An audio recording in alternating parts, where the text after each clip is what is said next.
in corporate plays. We'll groove through it all in funky ways. So join us now, let's find our way. Listen to bits and pivots every single day. Ooh, get money, get paid. All right, so this is part 2 of my interview with Emily Johnson. She's a burnout coach. If you didn't listen to part 1, I suggest you do. It's she talks about in part 1 kind of how she came to be a burnout coach. She actually comes from a sales and marketing background. So she was selling alcohol, which is like kind of a crazy job, just selling booze to, restaurants, liquor stores, stuff like that. And like they would celebrate sales by ripping shots of tequila in the middle of the day, which is funny. But yeah, she was a sales rep. She got burned out. She was trying to heal herself. She got really into like this type of recovery and treatment. And so here she is. She does this as a full-time job. I think she's a great resource if you want to just like follow her on LinkedIn, Emily Johnson on LinkedIn. Website is alignwithemilyj.com. It's in the show notes. Bunch of different ways to work with her. And just as a note, it's kind of fucked up, but like the last probably 7 to 9 minutes of the interview, for whatever reason, it just cut off Emily's end of the interview. So when I went back to rewatch it and edit it, it was, instead of showing both of us and having audio for both of us, it just showed me. It was just having my audio. So it was kind of like if you ever, like in a sales, in a sales job, like if you ever listen to phone calls, but it was just like the one-way recording, it was like that. So it was just me like going like this for like 10 minutes. Oh. So, go ahead. Yeah. And oh, maybe I should publish that. It might be funny, but I'll come on at the end and kind of wrap up with some of like what we were talking about. But enjoy part 2 with Emily Johnson. My next question, which is like, if you're someone who like has a history of going through like really foundational burnout, like how can you just be like, how can you prevent it? How can you be cognizant of like, this is something that happens for me? Like, how can I kind of put some safeguards in place so I'm really like not getting myself into danger? Great question. So the first piece is simply being aware of your burnout, being aware of signs that you might be burnt out. And those signs look like irritability. It looks like, so there's kind of 2 sides of burnout. There's the dorsal energy side where you are frozen, you feel helpless, you feel hopeless. Like you might feel like you're shut down. That is like the extreme end of burnout. And then there's a middle ground of burnout, which is irritability, fatigue, anxiety, anger, frustration, resentment. So there's a spectrum. And so looking out for those signs is the first step, and really having that awareness of burnout. And then once you have that awareness, a lot of times we want to resist it. We're frustrated. We're like, I shouldn't be burnt out. I should be able to handle this. And that's the wrong thing that you need to be doing. You should be accepting the fact that, okay, I'm going through something. This is obviously outside of my window of tolerance. I obviously don't have the capacity in my nervous system right now to manage whatever is going on. And so awareness is the first step. Acceptance is the second step. And then making yourself feel safe enough to actually take small baby steps towards whatever the goal is for you. And so that's kind of like a high level overview of the framework of recovering from burnout. To prevent burnout, I would say you want to, again, be aware of your threshold. What can you handle? What can't you handle? How are you feeling in your body? There's so many preventative measures that you can take to prevent burnout from coming on.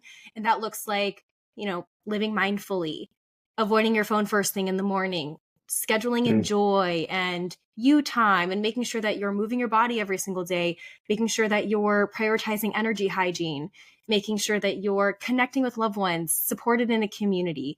There's so many things that you can do to prevent burnout. So kind of a long answer, but it is important to understand if you are in burnout or if you're just trying to prevent burnout. Yeah. No, it totally makes sense. And on the prevention angle, like it really sounds like just kind of surrounding it with all these different things, all these different resources that really we should all be doing all the time. But unfortunately, usually we wait until our ass is on fire, to like Yep. do all this stuff. So, when you're working with your clients, is that one of the things you do with them? Like you kind of have a, I guess for lack of a better term, like a playbook, like, hey, do you have community? Are you taking time for yourself? Are you having time in nature? Like that type of thing? Yeah, one of the things, the very first things I do with a client is I have them fill out a resentment journal. And what this does is Oh, bring awareness to the activities that they're doing every single day, from work to social to personal, and really drawing connecting the dots of what is causing you resentment, what is bringing you joy. Is there room to add in more joy? Because oftentimes we burn out because we're doing too many things that are draining us and we're not doing enough of things that are filling up our cup. And so that looks yeah. like, just having a moment to yourself in the morning, having a coffee, feeling that gratitude as you're taking your hot shower, soaking in the moment of being in the kitchen and looking at the colorful vegetables and just really immersing yourself in the present moment. These are the moments that really matter to prevent burnout, because the more we can practice being really present in our bodies and tuning into our senses, that is a beautiful and easy and free starting point to really managing burnout before it comes on too strong. Nice. And I think it was on your website or maybe something you posted, but you do the tapping too. And Yes. like I've done it before and I can attest that it works, and I don't understand how it works or anything, but it is like I just did some YouTube videos and followed a sequence and it was like it's like put the fire out right away. So I'm curious like your experience with that and like why would that work? Why does it I mean, is it just like it's making you sense your body and feel sensations, or is it something else? That's such a good question. And I'm really glad you brought this up because I am very passionate about this topic. And this is actually what I'm in training for right now, is to be a certified practitioner for emotional freedom technique. So I'm Mm, very lit up about this topic. So yes, EFT is similar. It falls under the category of energy psychology. So when we're tapping on certain acupressure points in our bodies, we're tapping on meridian points and we're sending the message to our nervous system that you're safe, I'm okay, there's no tiger chasing us. So just by simply like tapping on your collarbone, you don't even have to say anything. You're sending a message to your nervous system, I am safe. Actually, when I'm doing speaking engagements, you can't see, but I'm actually tapping on my hand right here because it keeps me huh. calm and it makes me feel grounded. And so that's just a little tip. You can do this driving, you can do this in the grocery store line. You also can even think about yourself tapping on these pressure points. You don't actually have to act on it. And even that has Wow, effects of calming your nervous system. Yeah. So it's a very powerful that's tool. crazy. Yeah. And you're actually lowering your cortisol instantly. And that's why Mm, you feel that energetic shift. And so that is great for stress management. It's also an amazing tool to actually transform belief systems that are holding you back, transforming your life. A lot of people use it for, war veterans, PTSD, people with eating disorders, people that have scarcity mindset, people that are entrepreneurs and want to scale their businesses. Like, I mean, it's a really mm. varietal, it's a tool that you can use for a variety of issues and challenges. Pretty much any challenge that you have, you can use EFT for. Yeah, all the above. You were just going down the laundry list, and it's like, yep, me. Yep. Hmm. Yeah. It's so it's like a very prescriptive form of or a type of like somatic exercise, I would guess, where it's like, you're kind of manipulating these things in your body to distract you from the stimulus that's really not harmful, but for whatever reason you're sensing it as like this threat. Hmm.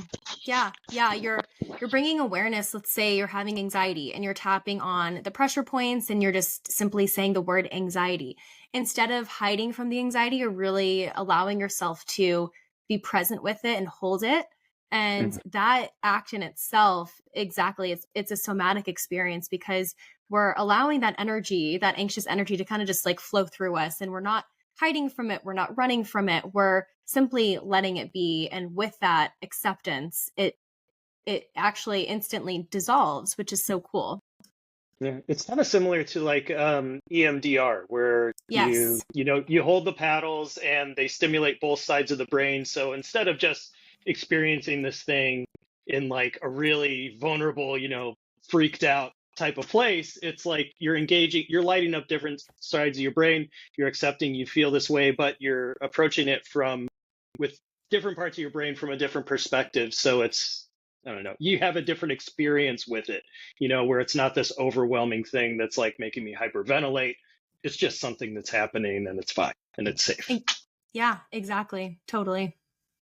Cool. Excellent. So you said you work with women. So like how's your, I guess, your customer base? I mean, I know it's women, but is it mainly mothers? Is it people who are coming from corporate America that have burnout? Business owners, all of the above? I would imagine it's kind of a mixed bag for you. All right, so there was kind of like the truncated version of the second part of the interview with Emily Johnson. So where it left off, where it dropped her from the thing, but it was really, I was asking her of like what it's like to work with her and how people can work with her. So what we talked about, to paraphrase, go to LinkedIn, connect with Emily Johnson in Vancouver, British Columbia. You'll recognize her picture. Her website is alignwithemilyj.com. It's also down in the show notes, but alignwithemilyj.com. And that has all the information. I would recommend like sign up for her newsletter, subscribe to her podcast. If you want to work with her, contact her. She has one-on-one coaching and then group coaching, and she's doing some really cool things with like tapping.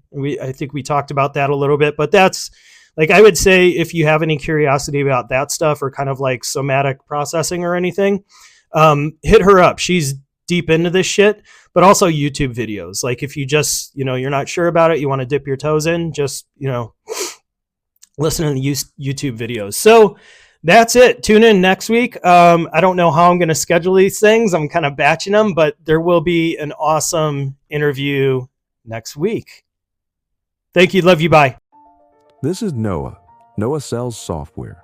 He's not LinkedIn famous or anything, but he's a solid sales rep. And like a lot of us, he's faced some serious bad luck over the past few years. First, there was a layoff due to COVID.